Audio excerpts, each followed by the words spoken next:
Oh, hello, my friends. Jenna Cake here. Today I would like to take a wonderful journey with you and learn how to make the perfect apple pie.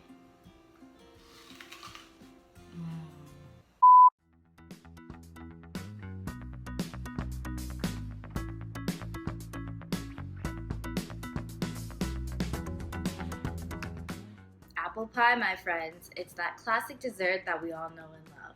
But what makes the perfect apple pie? First of all, we gotta put some love into it, as always. And secondly, we need to look at the science.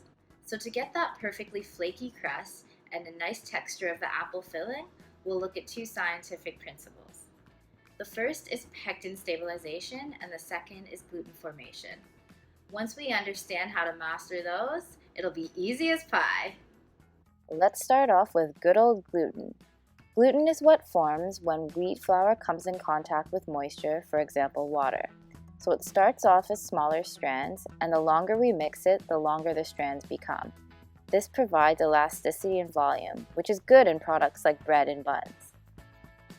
But when we're making pie crust, we don't want to form too much gluten because it'll make it tough. So we reduce the mixing time and we add fat like butter or shortening, which shortens the gluten strands. That's why they call it shortening. What makes pie crust so flaky is the evaporation of the moisture from the fat that we're adding to the dough, so in this case butter or shortening. So when we bake the crust, the moisture evaporates and creates layers, which makes it flaky. For this to happen properly, the fat has to stay in very distinct pieces, so we must keep the dough cold. I'm gonna start off by making the pie crust. Now let's keep everything in mind that I just explained and we'll make the perfect crust. To the food processor, I'm adding some all-purpose flour, some salt and sugar, and some butter and shortening, which has been chilled in the fridge and then cubed. So I'm going to pulse that in the food processor a few times just to make the fat into smaller pieces, but still in distinct chunks. Next, I'll add some ice-cold water, 1 tablespoon at a time. I'll just keep adding the water gradually until the dough just starts to come together. Remember, we don't want to add too much moisture because we don't want to form too much gluten. Alright, here's our finished dough. Remember, we want to keep it cold, so I'm going to store it in the refrigerator until we're ready to use it a little bit later. Now it's time to make the apple filling.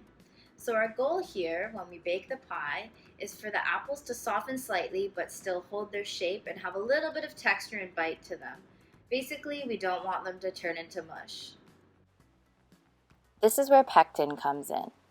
So pectin is basically the glue that holds plant cells together. For example, in our apples, it's holding the little apple cells together. So when the fruit is heated, pectin breaks down, and this is what makes fruit mushy when we cook it. However, different fruits have different acidities. So the more acidic the fruit, the more stabilized the pectin is during heating, which keeps the fruit firm. This is why the kind of apple we use in our pie is so important. We need to use a more acidic apple. So something like a Red Delicious, which is very sweet, not so good for pie. But a tart, sour apple, which is more acidic, like Granny Smith, perfect. I also decided to consult the internet for other ideas on how to make my apples firm. I mean, I am always open to new suggestions and new ideas. However, this didn't really work so well for me, so I guess we'll just stick with the pectin thing. I'm going to start off by peeling and cutting up the apples. Yeah, how you like them apples? We're going to look at Granny Smith and Red Delicious apples to compare. To the chopped apples, I'll add some flour, cinnamon, and sugar. Mix that all together till it's combined.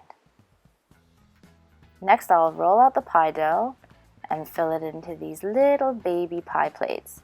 They're cute and also stops me from eating an entire full-size pie in one sitting, which, let's be honest, is highly probable.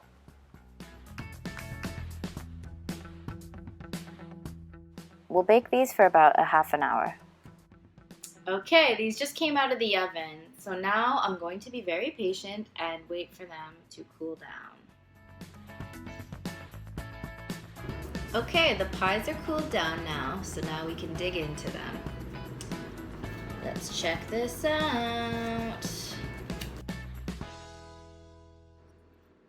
Okay, so I'm just gonna kind of break open the crust so we can take a look.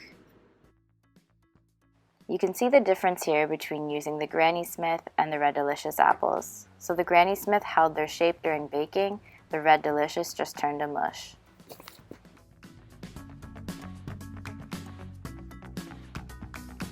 Thank you so much for joining me today. I had piles of fun, and it's been a slice.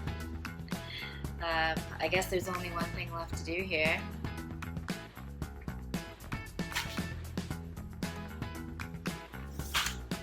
Cake's out. Hey baby, do you find me appealing? Okay, I got this.